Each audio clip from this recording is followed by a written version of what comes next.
नमस्कार, मैं हूं Rajesh Kumar. News one India का चुनावी रथ पहुंचा है बरेली, वो शहर जो झुमके के लिए दुनिया भर में मशहूर है। बरेली का मूड क्या है और बरेली के मुद्दे क्या हैं, आज के इस एपिसोड में बात बरेली की होगी और बताएंगे आपको कि बरेली में फिजा का रुख क्या है और बरेली में क्या चल रहा है।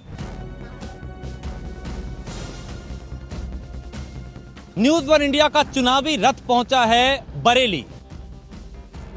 बरेली का मूड क्या है और बरेली के मुद्दे क्या हैं, आज के इस एपिसोड में बात बरेली की। इस वक्त हम पहुंचे हैं उस शहर में जो झुमके के लिए मशहूर है। दुनिया भर में बरेली शहर जो झुमके के लिए जाना जाता है। न्यूज वन इंडिया की टीम बरेली में पहुंची है, बरेली में चौपाल लगी है और यहां पे लोग हैं, आम लोग भी हैं, पार्टी के नेता भी हैं, जो पार्टी का पक्ष भी हम उनसे सुनेंगे और आम जनता भी है, जिनकी राय लेंगे और जानेंगे कि आखिर बरेली का मुद्दा क्या है, बरेली की समस्या क्या है और बरेली का मूड क्या है। लोगों के बीच हैं, लोगों से ही बात करते हैं। क्या नाम आपका? बरेली में हम आए हैं, बरेली का क्या मुद्दा और क्या बरेली में होने वाला है? अब मेरा नाम आदित्य यादव है और बरेली का मेन मुद्दा है कि बरेली में रोजगार के जो साधन थे वो 8 बार के बीजेपी के सांसद है संतोष गंगवार जी ने खत्म कर दिया। जैसे कि रबर फैक्ट्री थी, बिम्को फैक्ट्री थी, उनको खत्म करने का कार्य किया। तो जनता जो युवा हैं वो रोजगार के लिए इस समय त्राही कर रहे हैं, उनको रोजगार चाहिए, तो वो रोजगार को देखकर इस बार सपा सरकार को वोट करेंगे। अच्छा, आप कह रहे हैं कि रोजगार एक बड़ी समस्या है। बीजेपी ने रोजगार, आप कह रहे हैं कि सांसद ने किया। आइए बीजेपी के जो लोग हैं उन्हीं से बात करते हैं। आपका नाम क्या, आप ये बताएं। और आपने सुना युवा को, वो कह रहा है यहाँ पे रोजगार एक बड़ी समस्या है। मेरा नाम राजकुमार अग्रवाल है और मैं भाजपा का नेता हूँ। अभी जो मेरे युवा मित्र ने ये वाली बात कही कि संतोष जी ने जो है उस फैक्ट्री को ख़त्म करने का काम किया, ऐसा बिल्कुल नहीं है। उस फैक्ट्री के प्रोडक्शन प्राइस ज़्यादा आ रहा था और वो युवाओं को वैसे भी नौकरी नहीं दे पाती, जिसके कारण से वो बंद हुई थी। रबड़ हमारे देश में ज़्यादा महंगी पड़ रही थी, विदेशी रबड़ ज़्यादा सस्ती पड़ रही थी। उस समय का वो विषय था, उसको वो बंद कर दिया गया। ये कारण नहीं है। युवाओं के लिए कार्य करने के लिए बहुत चीज़ें हैं। अगर युवा पढ़ा लिखा है, युवा पढ़ना चाह रहा है, युवा मेहनती है, तो वो आज की डेट में काम कर रहा है। पिछले दिनों आप लोगों ने देखा होगा, माननीय प्रधानमंत्री जी ने यूट्यूब से लेके जितने भी सोशल मीडिया प्लेटफॉर्म है उस पर एक क्रिएटर अवार्ड दिया था। आप क्रिएटर अवार्ड का मतलब समझ रहे हैं? कितना युवा आज की डेट में पैसा कमा रहा है इन चीजों से। आपने इस तरफ कभी ध्यान दिया मेरे मित्र? आप अपना एक यूट्यूब चैनल बनाइए, उस पर अपने वीडियो डालिए और पैसा कमाइए। तो लेकिन नौकरी एक समस्या है और नौकरी होगी तो फिर ये ठीक है कि आत्मनिर्भर होना और आत्मनिर्भर भारत का सपना जो है वो दिखाया जाता है। क्या यहाँ का चुनावी मुद्दा इस बार क्या है? बरेली का मूड क्या है? बरेली का कहा जाता है कि संदेश दूर तलक जाता है। बरेली का मूड भाजपा ही है और इस बार क्या, पिछली बार भी 8 बार सांसद रहे और इस बार बरेली का मुद्दा बीजेपी है। बीजेपी को ही वोट जाएगा। विकास है, विकास सबसे ज्यादा विकास हुआ है बरेली के अंदर। जितना विकास हुआ है ये सबने देखा है और हम खुद भी निकलते हैं जिस जगह पे ज्यादा पानी भरा रहता था, आज वहां पे आप कार लेके जा सकते हैं। जितना विकास बरेली के अंदर हुआ है उतना विकास शायद ही किसी देश शहर के अंदर हुआ हो। देखिए, वो कह रहे हैं कि जिसको काम करना है उसके लिए काम काफी है। लेकिन आप बताएं कि ये युवा भी हैं, कोई शिक्षा की बात कर रहा है, कोई रोजगार की, कोई कह रहा है कि बीजेपी ने काम किया, कोई नहीं कह रहा नहीं किया। लेकिन एक तरफ उपलब्धि, एक तरफ नाकामी। बरेली के मन में क्या है? देखिए, बरेली के मन की बात करें तो पहले मैं बात शुरू करूंगा। भाजपा प्रवक्ता जी ने कहा और बिल्कुल जो आदरणीय प्रधानमंत्री नरेंद्र मोदी जी हैं, उन्होंने जब चाय बेचने को रोजगार और पकौड़े तलने को रोजगार बता दिया तो मुझे लगता है कोई बड़ी बात नहीं है कि यूट्यूबर्स को और यूट्यूब चैनल चलाने को रोजगार बताने लगे हैं। रोजगार होता है शिक्षा।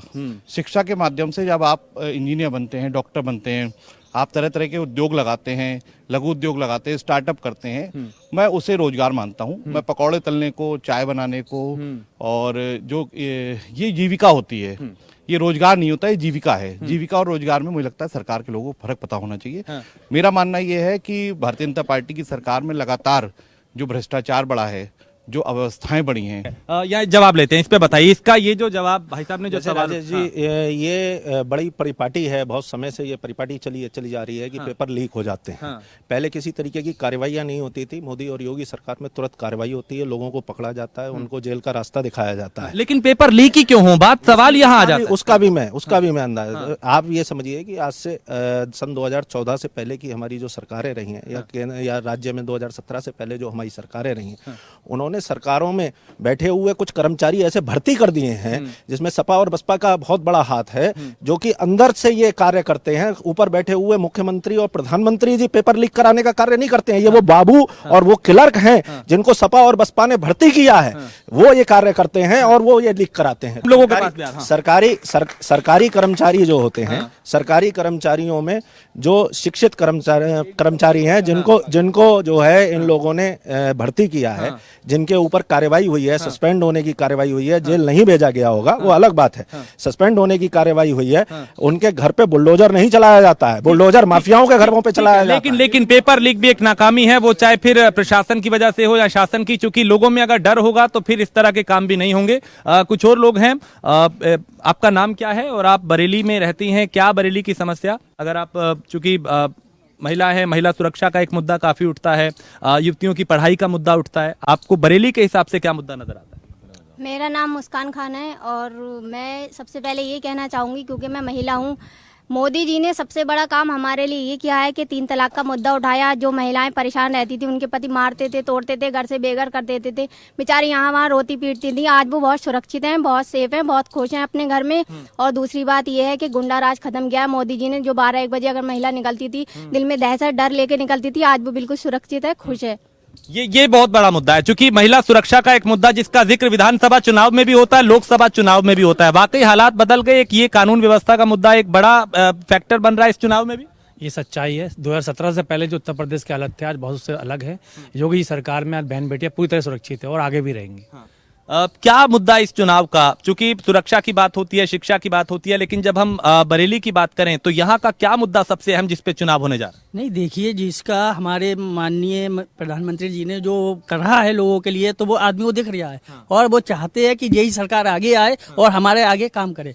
अब ऐसा नहीं है कि आदमी पढ़ा लिखा नहीं है, उसे पढ़ाने के लिए भी उन्होंने वो करा है। मदरसों के लिए भी उन्होंने इस बात को रखा कि आप पढ़े, पढ़ने के लिए मना ही नहीं है। आप जब पढ़ेंगे तभी तो उसका आगे बढ़ेंगे। वो कहते हैं एक हाथ में कुरान, एक में लैपटॉप। अरे साहब, बिल्कुल, जब होंगे। आज किसी पार्टी ने आज तक ऐसी बात नहीं कही जो उसका नहीं आज हमारे प्रधानमंत्री जी हमें दे रहे हैं और कर रहे हैं। हम चाहते हैं कि ये सरकार आगे ही बनी रहे और ऐसी चलती रहे। ठीक है, सरकार रिपीट करने की ये बात कर रहे हैं कि सरकार ऐसा काम कर रही है कि वो रिपीट हो सकती है। कुछ और लोग हैं, युवती ने जो बताया, मुस्कान ने, जिन्होंने बताया कि महिला सुरक्षा और 3 तलाक का जो मुद्दा है, देखिए वो कह रहे हैं कि पहले क्या होता था, अभी क्या होता था। आपने जो कहा कि 3 तलाक से आजादी मिली, उसके बाद निजात मिली, उसके बाद सुरक्षा बेहतर हुई है, वो कह रहे हैं कि नहीं साहब, ये तो अभी भी हो रहा है, बरेली में भी हो रहा है।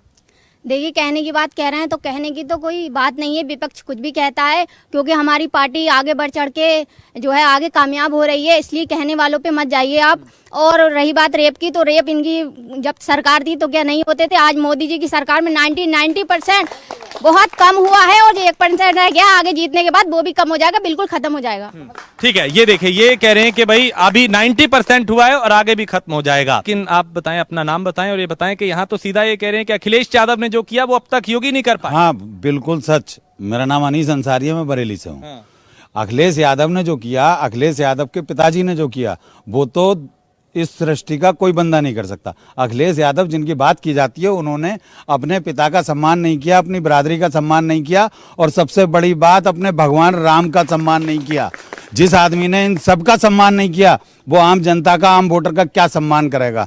दूसरी बात रही बलात्कार की, आपके ही एक बहुत बुजुर्ग नेता ने, नाम लेने से कोई फायदा नहीं, सब समझते हैं, उन बुजुर्ग नेता ने एक रेप कांड पे कहा था, लड़के हैं, गलतियां हो ही जाती हैं। ऐसी शर्मनाक बात हमारी पार्टी भारतीय जनता पार्टी के किसी नेता ने नहीं कही। रही बात योगी मोदी और भारतीय जनता पार्टी की, बिना पक्षपात के बात कर रहा हूं मैं, योगी ने और मोदी ने उन गरीबों को जो बीमारी से मर जाते थे बिलक बिलक के, 5 लाख रुपए के आयुष्मान कार्ड देने का काम किया।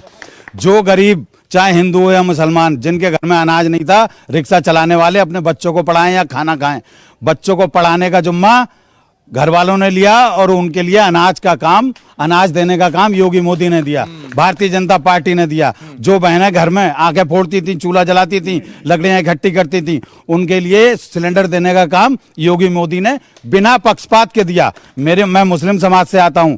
अभी आप शहर का सर्वे देखिए, निकलवाइए आप सरकारी रिकॉर्ड और घर घर मैं लेके चलता हूं आपको। आप देखिए, जिनके बाप दादाओं के मकानों पे छत नहीं थी, लेंटर नहीं थे, जो पिन्नी में रहते थे, आज उनके घर पे प्रधानमंत्री आवास योजना के मकान बनाए, भारतीय जनता पार्टी ने बनाए, योगी मोदी ने बनाए। और रही बात अभी एक भाई ने ये कहा था दिल्ली जाकर देखिए, अब दिल्ली वाला कहाँ है वो भी देखिए, और दिल्ली वाले के साथ कौन है ये देखिए। ये चोर चोर मौसेरे भाई गठबंधन बना लिया। देश का कोई भी समझदार नागरिक सपा बसपा भाजपा मतलब सपा बसपा वगैरह पे कोई कहीं नहीं जाएगा। भारतीय जनता पार्टी देश की एकमात्र पार्टी है जिन्हें देश हित और जनता के हित की बात की है। ठीक है, ठीक है, ठीक है। नहीं, नारे नहीं। अभी तो हम बात करेंगे मुद्दे की कि ये बताएं, मैं आपके पास आया था अभी, आपका नाम क्या है और बरेली का सबसे हॉट मुद्दा, अगर सबसे गर्म सियासी मुद्दे की बात करें तो वो इस चुनाव में क्या रहेगा? मैं सुशील शर्मा, भारतीय जनता पार्टी के जन्म से कार्यकर्ता हूँ। पहले के समय में सपा कहती थी मैं सपा का नेता हूँ, खाली प्लाट हमारा है। थाने से चौकी से इनके विधायक और मंत्री लिस्टें बनाते थे कितना पैसा चाहिए हमें महीने के महीने। आज योगी जी ने वो सब चीजें खत्म कर दी। खाली प्लाट ये लोग कब्जा कर लेते थे, महिलाएं परेशान होती थी हमारा प्लाट नहीं मिल रहा है। आज योगी जी ने उनकी जमीनें छीन करके गरीबों के लिए मकान बनाए। ये बरेली, जिस बरेली की आप बात कर रहे हैं, बरेली में 2017 से पहले लाइट नहीं मिलती थी, पंखे ऐसे चलते थे। आज शमशान से लेके कब्रिस्तान तक देख लीजिएगा, लाइट और खंभों की लाइट देख लीजिए और पंखे देख लीजिए कैसे चलते हैं। ठीक है, अभी पता कर लेते हैं, मैं आपके पास आता हूँ, हाँ। भाजपा ने बनाया हो, एक भाजपा के द्वारा बनाया हुआ बिजली पावर प्लांट बता दें। ठीक है, कुछ और युवा बैठे, मैं आता हूँ आपके पास। यहाँ पे भी बैठे, हम पूरी चौपाल को दिखाएंगे, बहुत सारे लोग हैं। आप आए, क्या नाम आपका? मेरा नाम सुदेश यादव है। सुदेश, जो अभी दावा यहाँ पे किया जा रहा है कि बीजेपी ने तो बहुत बड़ा परिवर्तन कर दिया, कितनी सच्चाई है बरेली में? मुझे तो नहीं लगता परिवर्तन कर दिया। ये झूठे लोग हैं, ये जुमलेबाज लोग हैं और भाजपा के अंधभक्तों को नहीं समझाया जा सकता। चींटी के लिपस्टिक नहीं लगाई जा सकती, मच्छर को जैकेट नहीं पहनाई जा सकती और हाथी को गोद नहीं लिया जा सकता। इसी तरह भाजपा के अंधभक्तों को नहीं समझाया जा सकता। लेकिन मुद्दे की बात करें तो कहाँ लगता है आपको कमी रह गई? वो तो कह रहे हैं भैया डबल कमी रह गई। भाजपा के लोग कहते हैं गौ माता, हमसे बड़े गौरक्षक नहीं हो। मैं गांव से बिलोंग करता हूं, मैं रात में पढ़ाई करने के बावजूद एक बीए का छात्र हूँ, अपनी खेती दिखाने जाता हूँ, गाय माता का दूध भी पीता हूँ, गौमूत्र करता हूँ। गाय माता की वो बात करते हैं जिनके घर पे एक गाय माता बंदी नहीं निकलेगी, वो गौरक्षक बनते हैं। हमसे बड़े गौरक्षक हुआ। मेरे घर पे गौ माता, मैं उनका गौमूत्र भी करता हूँ। तो ये जुमलेबाज लोग हैं, ये झूठी बातें करते हैं। ठीक है, जवाब लेते हैं इधर से। कहाँ पे कहते गाय को रखते हैं? कितनी गाय को रखते हैं? अगर आप गौ पुत्र रहेंगे तो अपने घर पे सारी गाय बांध लीजिए। कैसी बात करो? बीजेपी ने क्या, मैं दिखाने को तैयार हूँ। मुझे बताइए बीजेपी ने क्या काम नहीं करा? आज रोड देख लीजिए आप, सन 2014 से पहले। भैया एक मिनट सुनो, मेरी बात सुनो। आप गौरक्षक मैं सुन रहा हूँ आपकी बात। आप गौरक्षक बनकर शहर में काम मत करिए, गांव में जाइए, गांव में करिए। आप देखिए गायों की बहुत हत्या हो रही है, बहुत। रख लीजिए, कहाँ पे गौ धर्मशाला नहीं लगी हुई है? मैंने कह दिया। ठीक है, मैं आता हूँ। अभी 24 की बात। मैं जो बात कह रहा हूँ, अभी ये लोग कह रहे थे कि जो है भाजपा ने कौन सा पावर प्लांट बनाया। पहले पावर प्लांट से मैं आपको बता रहा हूँ, 2017 से पहले यहाँ जनता बैठी हुई है। बता दे कि विधायक, गूगल करके नाम बता, आवश्यकता ही नहीं है। विधायक और सांसद यहाँ पे सपा के हुआ करते थे, एक भी पावर प्लांट बना आया करती थी। अब हर जने को बिजली नहीं मुहैया हुआ करती थी। 12 से 17 तक माननीय राष्ट्रीय अध्यक्ष अखिलेश यादव जी ने महोत्सव में केवल सैफई में लाइट नहीं मिलती थी, बरेली में 24 घंटे लाइट। आजम खां और सैफई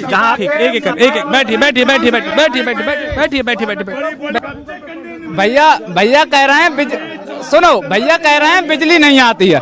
आप गांव में धान की सीजन में जाइए, किसान आदमी धान सूख जाता है, किसान का लाइट नहीं आती है। एक करके, ठीक, एक मिनट, मैं आ रहा हूँ, बैठी आ रहा हूँ। हाँ, आप ये लोग कहते हैं आगे आए। ये लोग कहते हैं लाइट मिलती है। हाँ। मैं 24 आंवला लोकसभा से आता हूँ। इस बात का वादा कर रहा हूँ कि जो 2 बार लगातार के सांसद हैं, उनके एक भी किसी खरंजे का बोर्ड दिखा दो तो मैं उनकी गुलामी करूँ। सच बोल रहे हैं। अगर सुनो, 2 बार के, अरे सुन तो लो अब यार, 2 बार के सांसद हैं, तीसरी बार 1 लाख से ज्यादा वोटों से सांसद बन रहा है। तुम्हारी आंवला की जनता अगर रोक सके घुमाइए जरा, ये बैठे हैं, वो कह रहे हैं भाजपा में जो काम हुआ वो इससे पहले कभी नहीं हुआ। बताएं कितना सच? भाजपा के 8 काम गिरा दो, 8 बार सांसद रहे हैं, आप 8 काम गिरा दीजिए तो मान जाएंगे। हाँ, देखिए, नहीं, आप बड़ी बात है। मैं ward number 73 Govindapur Pratap CBN के पास में मैं जब से पैदा हूँ 1994 से आज तक सपा की सरकार रही, बसपा की सरकार रही, कांग्रेस सबकी रही, कभी उस रोड नहीं पड़ा। आज भारतीय जनता पार्टी ने गोविंदापुर का रोड पड़वा दिया। बताइए, जो इतने जो इनका लोकल का जो क्षेत्र है उसमें वो पहली चीज तो वो कार्य कराया किसने है, वो लोकल का पार्षद कार्य कराता है, सांसद जी ने कार्य नहीं कराया होगा। तो एक बात मैं अपने काबिल युवा को बता देना चाहता हूं कि जो सरकार होती है वो जो है सारे कार्य आके मुख्यमंत्री नहीं कराते हैं, मेयर के माध्यम से पार्षद कराता है वो कार्य, वो गोविंदपुरा का कार्य। हम जो युवा साथी ने एक सवाल पूछा, मुझे लगा भारतीय जनता पार्टी के लोग समझ नहीं पाते सवालों को। मैं बताता हूँ आपको, उन्होंने कहा कि सांसद द्वारा किए हुए 8 कार्य बता दे। मैं कह रहा हूँ 5 कार्य। सांसद का काम गली खड़ंजे बनाना नहीं होता। और आपको मैं बता दूं, ये भारतीय जनता पार्टी के अल्पसंख्यक सभा के जिलाध्यक्ष हैं, ये आम जनता नहीं है, ये एजेंडे के साथ बात करते हैं। तो आप भी आम जनता नहीं है, आप भी आम जनता नहीं है, आप भी पार्टी की बात कर रहे हैं, वो क्यों बताएंगे? नहीं बताया उन्होंने, लेकिन आप भी पार्टी की बात कर रहे हैं। नहीं, मैं क्लियर कर देता हूँ, ये लोग जो 4-5 है ना, ये पार्टी के लोग हैं। भैया कैमरा इधर मारिए, ये अपनी पार्टी की बात कर रहे हैं, इधर के लोग जो है वो बात कर रहे हैं।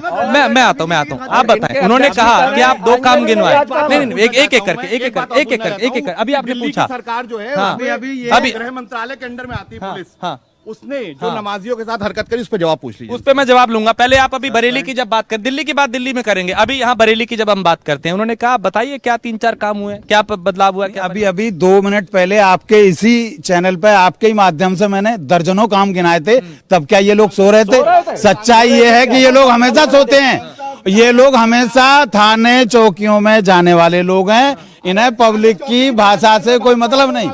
ये लोग प्लॉट कब्जाने वाले हैं। मैं तो इनकी भी 500 उपलब्धियां बता दूं जो जनता के अहित में हैं।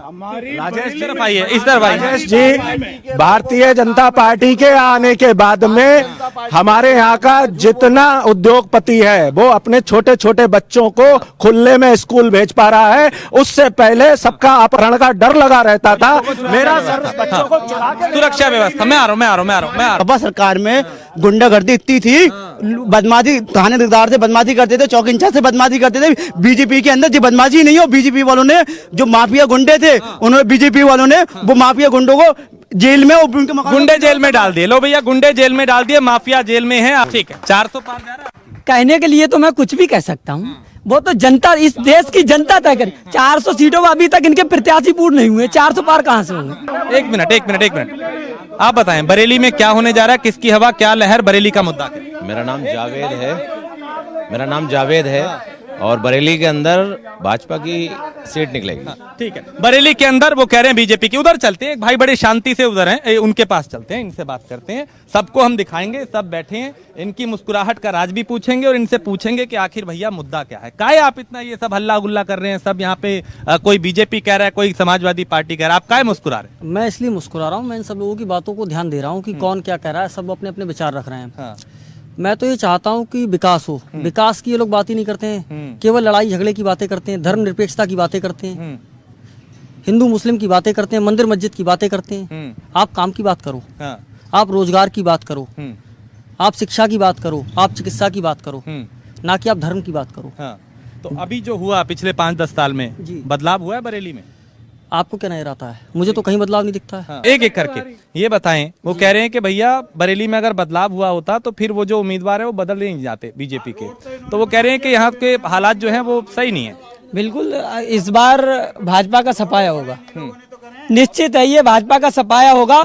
और ये लोग कहते हैं अब की बार 400 पार, अगर ये 400 सीटें जीत जाएं तो जो चाहे वो मैं करने को तैयार हूं। अच्छा, 400 सीटें जीत जाएं तो जो कहे मैं आ रहा हूं। मैं आपको एक चीज बताना चाहता हूँ, आप बरेली के लिए ये कार्यक्रम करने आए, आप बरेली में अगर गंभीरता से बात करें तो इनसे मैं पूछना चाहता हूँ कि बरेली के सांसद अखिलेश और बरेली के सांसद मुलायम कब रहे? पहली चीज। दूसरी चीज, नरेंद्र मोदी और योगी आदित्यनाथ की बात करता हूँ। पहली बात तो ये बात सुनिए, संतोष गंगवार बाईपास, बड़ा बाईपास, छोटा मिनी बाईपास भाजपा के सांसद रहे, विधायक सांसद जो है विधायक भाजपा के रहे। पिछले के रख दी इन लोगों ने। स्मार्ट पिछले 7 बार से विधायक हमारे। एक एम्स था, ये लोग रोते रहे बसपा वाले। भारतीय जनता पार्टी माननीय नरेंद्र मोदी जी ने दर्जनों एम्स बना दिए। झूठ बोल रहे, पूरे देश में अगर दर्जन दर्जन हो काम है झूठ बोलना, इन लोगों का काम है झूठ बोलना। कितने इंजीनियरिंग कॉलेज बना दिए, कितने अस्पताल बना दिए, कितने मेडिकल कॉलेज बनाए, क्या भेज दिए, एयरपोर्ट भेज दिए, सब बेड डाला। और सुनिए, अखिलेश जी ने बरेली में 300 बेड का हॉस्पिटल बनाया, जिसमें कोरोना काल में कोविड सेंटर। लेकिन अगर ये सरकार जनता की सरकार नहीं है, ये सरकार सिर्फ पूंजीपतियों की सरकार है। दो लोग अंबानी और अडानी बैठ के यहाँ सरकार जो बोर्ड लगाए मुख्यमंत्री का। ठीक ठीक ठीक ठीक, तो ये बनाए, ठीक है ठीक है। आखिरी कमेंट क्या है, मैं सीधी सच्ची बात कहता हूँ, एक तो सपा के कार्यकर्ताओं को लूटो खसोट करने के लिए नहीं मिल रही है, दलाली करने के लिए मिल रही है। और हमारे जो मुसलमान भाई हैं उनको इस्तेमाल करा सपा दलाली करने के लिए हमारी पार्टी ने। ठीक ठीक ठीक। तो ये आपने देखा बरेली का मूड, जिसमें मिली जुली प्रतिक्रियाएं। कोई 400 पार की बात कर रहा है तो कोई कह रहा है बदलाव होगा, लेकिन क्या होगा ये 4 तारीख को 4 जून को पता चलेगा, जिस दिन नतीजे आएंगे। वीडियो जर्नलिस्ट राज के साथ मैं राजेश कुमार, बरेली, न्यूज़ 1 इंडिया।